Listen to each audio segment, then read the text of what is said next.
All right, let's talk about thinking rhythm and chord function in open rhythm playing. When I say open rhythm playing, I just mean open strings.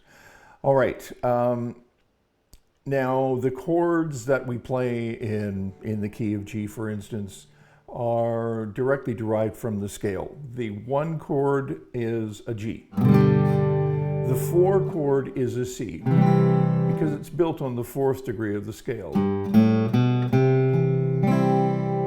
And the 5 chord is a D, because it's built on the 5th degree of the scale. All right.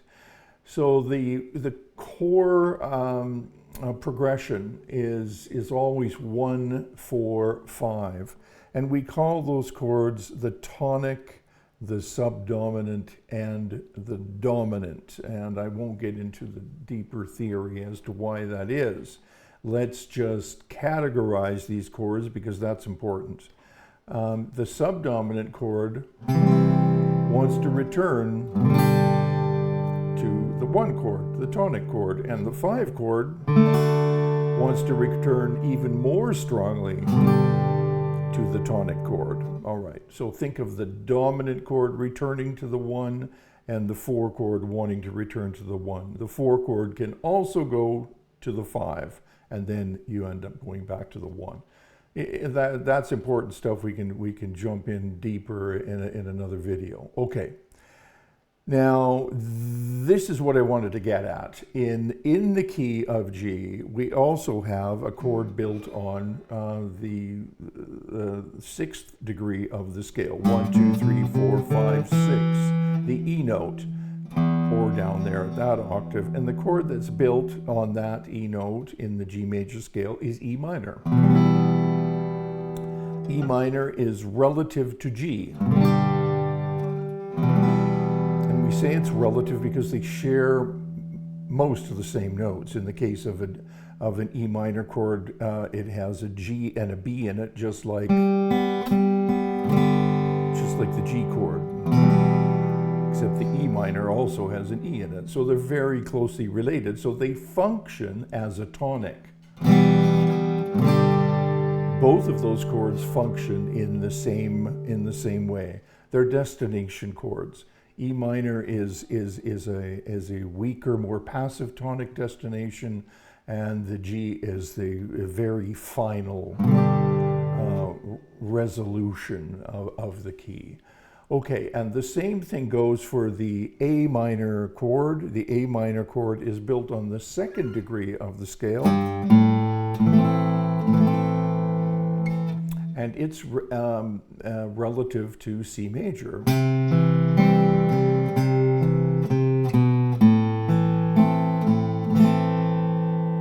So A minor and C major are relative, and they both function the same as subdominant chords.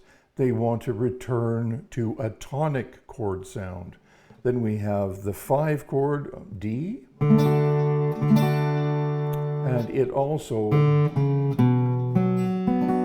has its relative minor also built from the notes of the G major scale.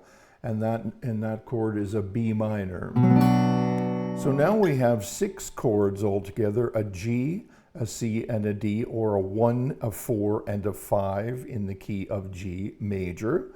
And then we can also add their relative minors in the same key. They're from the same key.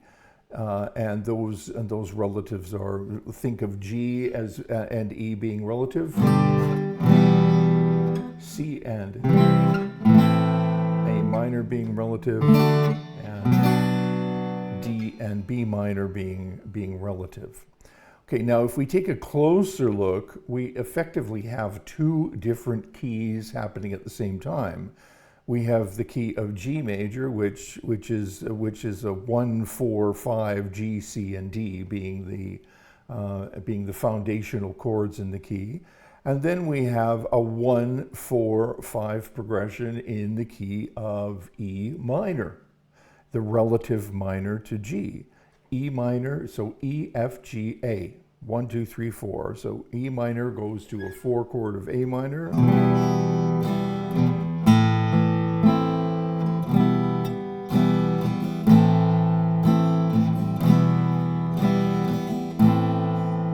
And then the 5 chord of B minor.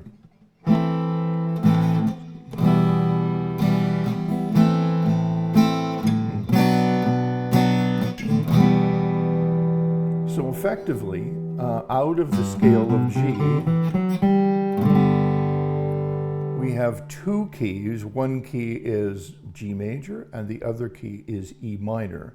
And they are related. Each of these chords is relative to another chord in the key. In the case of G, E minor is relative. In the case of C, A minor is relative. And in the case of D, B minor is relative. The opposite is true as well. E minor is, G is relative to E minor. A minor is relative to C. And the relative major of B minor is D. So you think of them both that way. Think of them being related in that way. Okay, next question you're asking is, what's this all about? Well, chords don't happen in sort of a vacuum. They're actually related to each other. And when you're memorizing songs or learning songs or writing songs, these core concepts, simple theoretical concepts, should and will greatly enhance your understanding of chord progression. I'll give you a couple of examples. If I think of G to C to D as a progression, 1 chord, to the 4,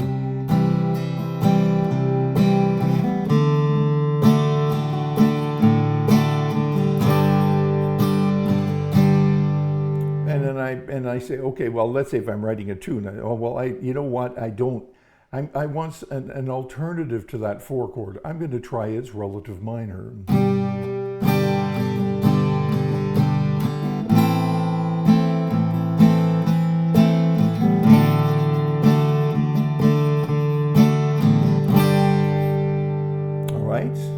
Or I want an alternative to the D.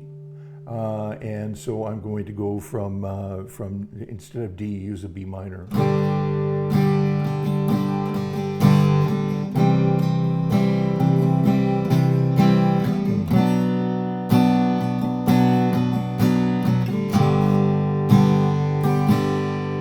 And so on. So now all of a sudden, you've got a number of different combinations that you can use, and you can think of 2 keys at the same time, the key of G and the key of E minor. If it sounds more like it's pulling toward an E minor,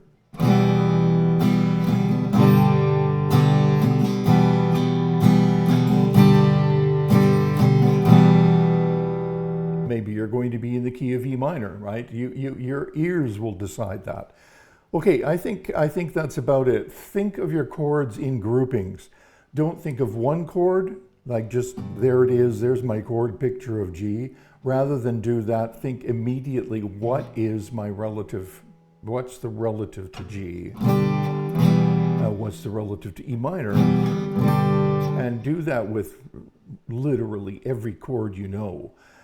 So that you've always got options, and this is especially fun if you're writing your own tunes. Well, actually, it'll be especially fun if you start to see chord progressions like this. It'll open up doors for you, I'm sure.